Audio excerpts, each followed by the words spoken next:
welcome back to the channel. It's Rosalie Reads here.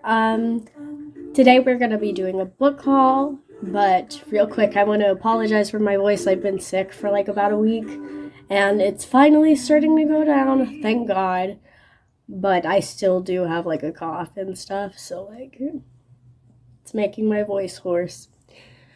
So, over the last 2 weeks, I've accumulated about many books, and I've still got one more in the mail coming. So I figured, why not do a haul? So these first few books are from Goodwill donation store, and then the other half of the books are from Walmart. So let's get into it. So this first book I picked up is The Originals of Laura by Vladimir Nabokov, I think.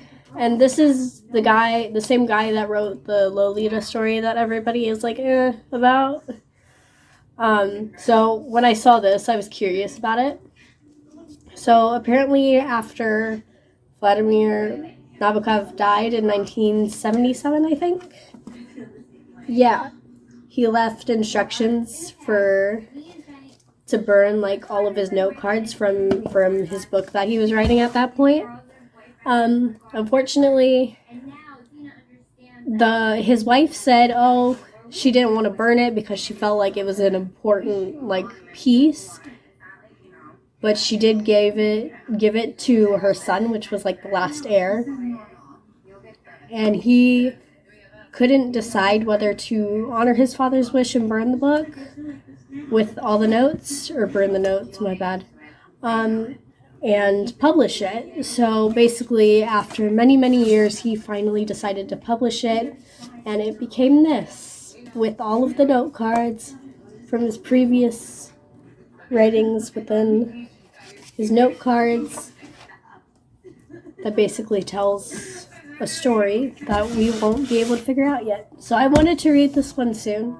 I don't know when I'm going to read it, but sometime soon. Alright. The next one, In a Dark Wood by Ruth Ware. I don't know what this one's about.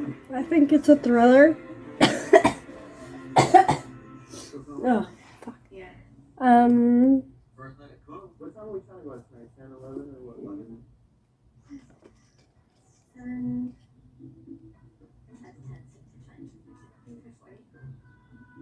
I don't know. It says it's a traditional Halloween tale. I didn't really look at the summary. But it looked really nice. I liked the cover, so I grabbed it. Because, I'm one of those people that buys books for their covers, too. Which is probably not a good thing, but, it gets me somewhere with my reading goal. So, next one, Hidden Figures, which is a tale on... This is starting in World War II. So this was when racism was like a big thing, so things were still separated. And these three women, they're very talented, and anyways, people are starting to let all of these people work. And they come and work in jobs that only white people would normally work at.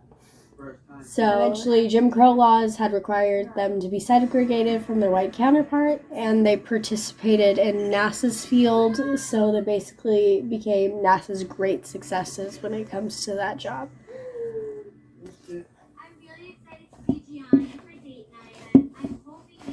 Alright, Snow Falling on Cedars by David Gutterson. This is about the isolation of San Pedro Island, which is north of Puget Sound. But it is made so like no one that lives there can afford to make like enemies. So like everybody has to be buddy or else like they can't afford to be there. But in 1954, a local fisherman is found dead when he drowned, and a Japanese American is charged with his murder. In the course of the ensuing trial, it becomes clear that what is at stake at more than one man's guilt. For on San Pedro, memory grows as thickly as cedar trees in the fields of ripe strawberries, memories of a charmed love affair between a white boy and the Japanese girl, who grew up to be Kabul's wife, which is the man that murdered the guy. Memories of land desired, pay for it, and lost. Above all, San Pedro is haunted by the memory of what happened to its Japanese residents during World War II, when an entire community was sent into exile while its neighbors watched. So it is a suspense, and it is kind of like a mystery. So I was looking forward to that. We've only got 2 more books left to go in the donation store category.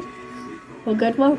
So this book is The Curious Incident of the Dog in the Nighttime, which is by Mark Haddon. So I did buy this book. It was like 99 cents at the store. It did have a rip in it, so I did tape it together, but what can you do?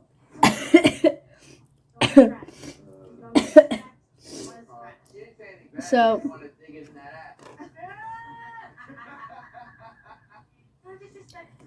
basically, here's the summary. Christopher John Francis Boone knows all the countries of the world and their capitals and every prime number up to 7,057. He relates well to animals but has no understanding of human emotions. He cannot stand to be touched, and he detests the color yellow. This improbable story of Christopher's quest to investigate the suspicious death of the neighboring dog makes for one of the most captivating, usual, and widely heralded novels in years.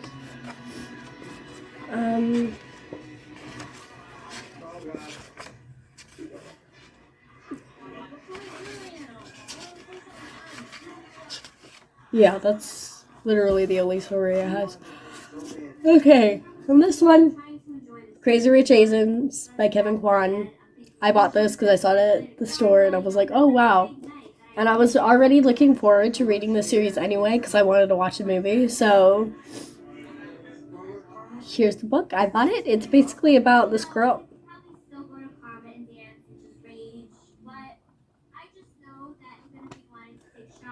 Whoa. There's a bookmark in here.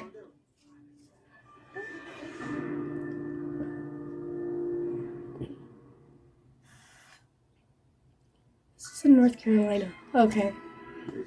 That's odd. Okay. That's cool. Free bookmark, I guess. Okay, yeah. And this is about Rachel Chu, who agrees to go in to have summer with her boyfriend so they can visit his family. And she expects the trip to be relaxing, somewhat dull, like just normal, oh, we're gonna go meet your family, right? But they get there, and it turns out he's rich. So she was kind of surprised by that. And he's one of Asia's most eligible bachelor. So, and his mom doesn't really approve of Rachel. So there's a whole conflict with that. We'll have fun with that later. Now for the Walmart books. The Last Thing He Told Me by Laura Dave. And then this one's about the disappearance of Owen Michaels. He manages to smuggle a note to his beloved wife of 1 year, protect her, which obviously he's talking about his daughter, Bailey, who lost her mother as a child. And she absolutely loathes Hannah, which is the stepmother who is married to Owen. And unfortunately, Hannah starts calling him, being like, hey, where are you? You know, like, she's worried about him. But the FBI arrests Owen's boss, which is the U.S. Marshal, and federal agents arrive unannounced. And unfortunately, her husband isn't who she thought he was. So she needs to find out why he disappeared and who he actually is. Because he was withholding some truths from her. And so stepmom and daughter stepdaughter go out to find and reveal his truths. Now, you know how I am. The deal. I was so excited when I saw this at the store. I was so hyped. Because I was like, El Kennedy. Because I love this book to like my very core. My only thing is I don't like the fucking book talk thing. Because like, obviously I read it because it was on Book Talk. And I was already looking. I literally put down books that I get from everywhere. So this was on the list. But I literally love this book to like my very core. So I was hyped. So I just need to buy the rest of the books in the series. But if you haven't read it, read it because it's really good. And I'm not even going to go over the description with that because you'll go be surprised. Okay. Confess by Colleen Hoover. I've bought like 4 different Colleen Hoover books. So we're going to get the Colleen Hoover train started. So now I have 6 Colleen Hoover books. Because I have 2 in my other bookshelf. And I have 4 on this bookshelf. So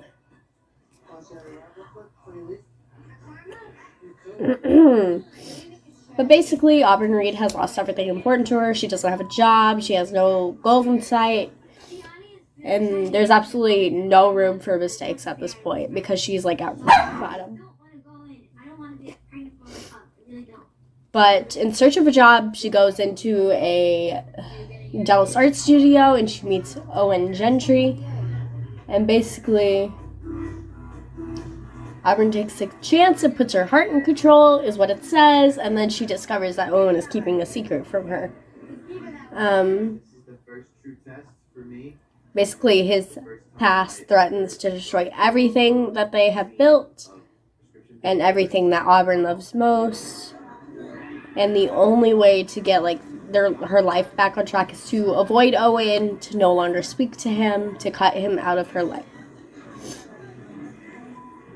But to save their relationship, all Owen needs to do is confess everything that he's done. But in this case, the confession would be much more destructive than the actual problem that he caused. Which I'm really excited to read this one because hello, it's Colleen Hoover.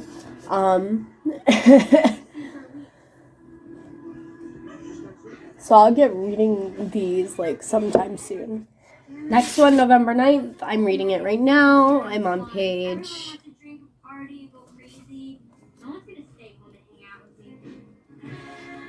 82.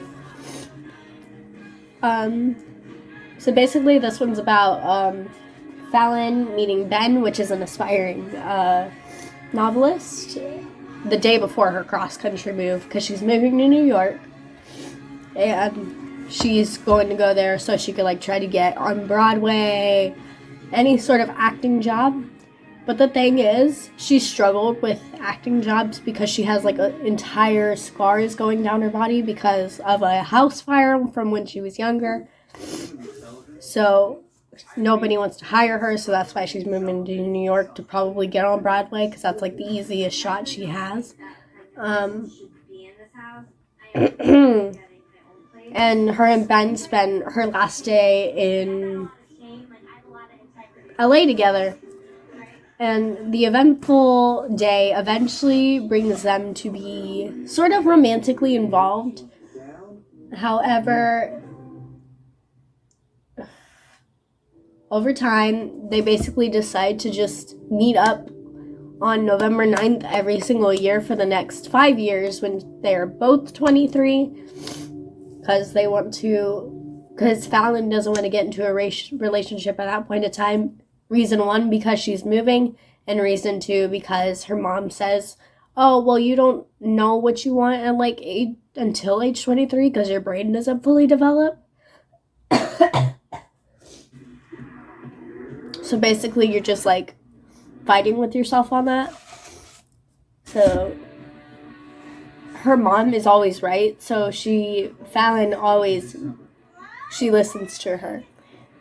So anyway, they meet up every November 9th, and eventually,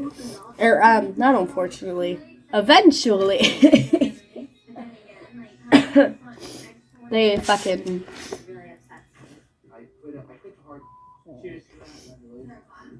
Yeah. So she comes back on November 9th, and then, like, something happens, and she doesn't know if he's telling the truth, so.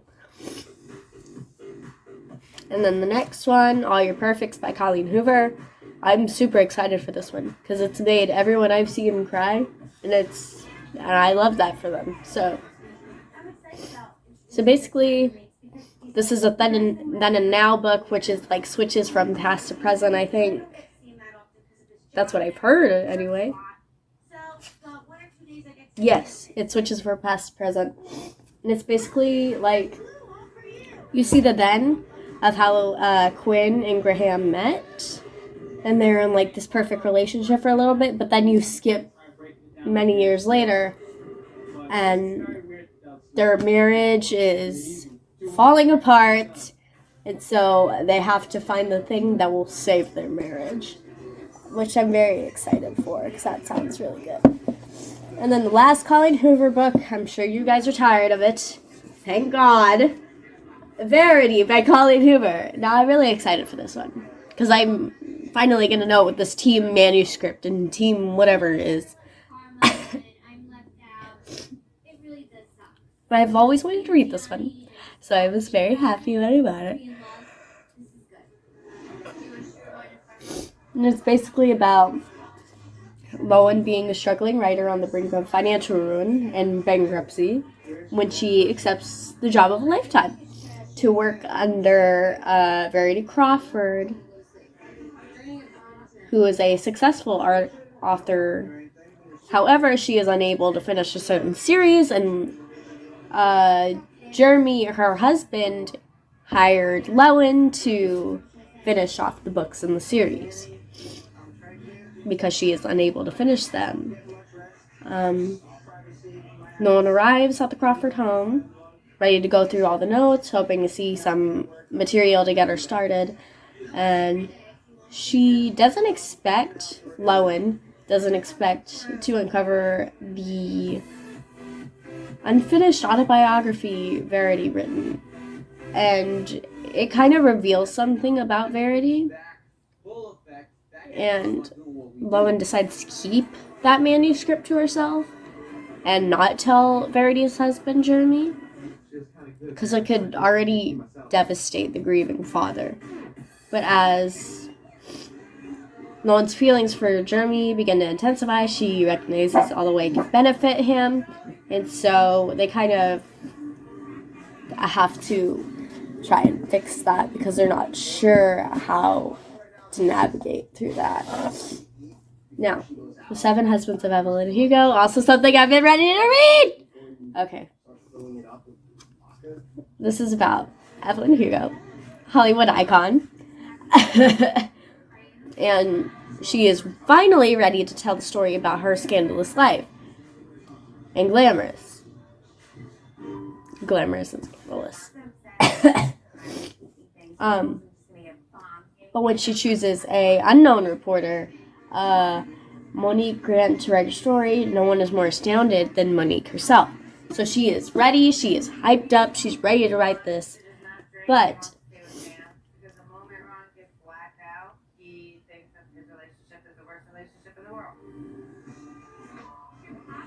as she's writing this story, she finds out that, like, this could collide with her own life. I know everybody's ready for this one, because some people said it's legitimately scared them. So this is The Silent Patient by Alex Michaelides.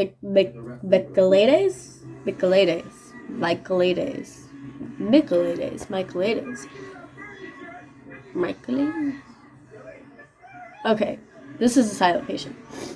So Alicia Benson's life is seemingly perfect, so yeah. But unfortunately, husband! Oh, why did I do that? Okay. Gabriel returns home late from work, and Alicia shoots him 5 times in the face and never speaks another word about it. So she does not talk to the police. She does not give any sort of explanation to why she did it. But it turns into a mystery that captures the public's imagination. and she is hidden away from the tabloids at the Grove, a secure psychiatric unit in North London. So Theo Faber is captivated by the story, and he jumps at the opportunity to work with her, and he is trying to unravel the mystery that is Witch Alicia Benson. And it takes him down the terrifying path.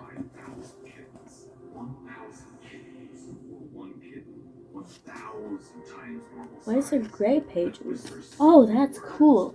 Okay. And I still gotta film it, bro. Wrap up after this, bruh. Okay. This is the last Walmart book, and then we got an Amazon book, and then I should be getting another Amazon book coming in Wednesday. The Song of Achilles by Madeline Miller, which is a Greek mythology story between At Urban Place, all our meals are made from scratch. All our sides made from scratch. Desserts, scratch. Now, if you're sensing a pattern here, those key Achilles deserve a reward. Have a scratch and Patroclus. I don't know. I'm not into Greek mythology, so I thought this would be good. Because I don't know any of it, and people that said they don't know any of it, and they read this, and they're like, wow, that's amazing. And I'm just like, okay, let's go.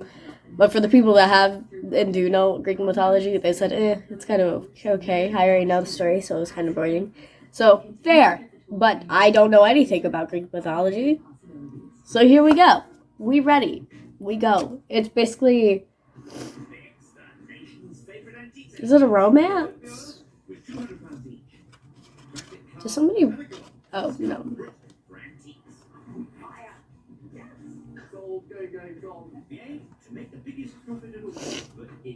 I think it's a romance, but I'm not sure. Alright, last book. One I'm also very excited to read. And she's a thick one. She's very thick. And she is Things We Never Got Over by Lacey Score. I was very happy when this came in the mail. And I don't know anything about it, but I've seen reviews of it, and it looks pretty good. Gotta hate my life. Okay. I'm gonna just read the description. But I probably shouldn't talk as much as I'm talking right now. Huh.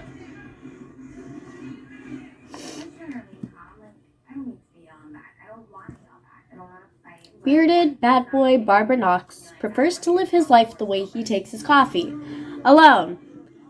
No, I like my women like I like my coffee too. Hot, so. That was horrible. Unless you count his basset hound Waylon, Knox doesn't tolerate drama, even when it comes in the form of a stranded runaway bride.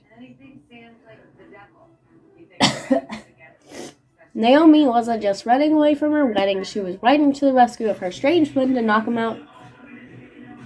Virginia, a rough around the edge town where the disputes are settled the old-fashioned way, with fists and beer. Okay, usually in that order, too, yeah. Too bad for Naomi, her evil twin hasn't changed at all. After helping herself to Naomi's car and cash, Tina leaves her with something unexpected. The niece Naomi didn't know she had. Now she's stuck in a town with no car, no plan, no job, and no home, with an 11-year-old going 30 to take care of. I'm excited for that. I love single parent trope. Well, she's not exactly her parent, but you know what? Whatever. Oh, single parent trope. It's pretty good. There's a reason Knox doesn't do complications for high-maintenance women, especially not the romantic ones. But since Naomi's life imploded right in front of him, the least he could do is help her out of a jam. And just as soon as she stops getting into new trouble, he can leave her alone and get back to his peaceful, solitary life. At least that's the plan until the trouble turns to real danger. Things We Never Got Over by Lucy Score. I can't wait to whip this out, bro. Whip it out in class and just be like, hey, pretty cover. Ooh, the spine's not broken in yet. I want to be careful with that. Guys, so it is the day after I recorded that last bit for this video. I did get a new book in the mail, so I'm going to be including this in this video as well. Pack Up the Moon by Kristen Higgins.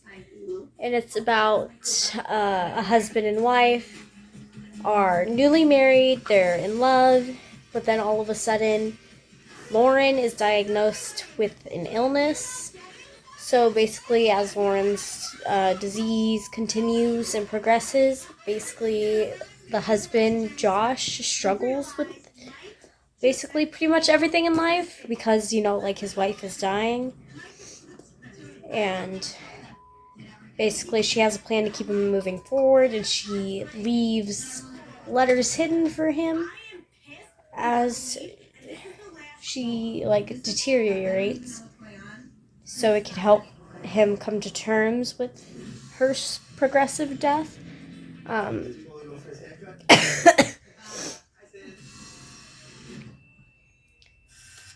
Basically, it's the lesson of saying, oh, even though all of this is going on, you can still have a good time in life, because you do not get to happiness by just going straight through in a straight line.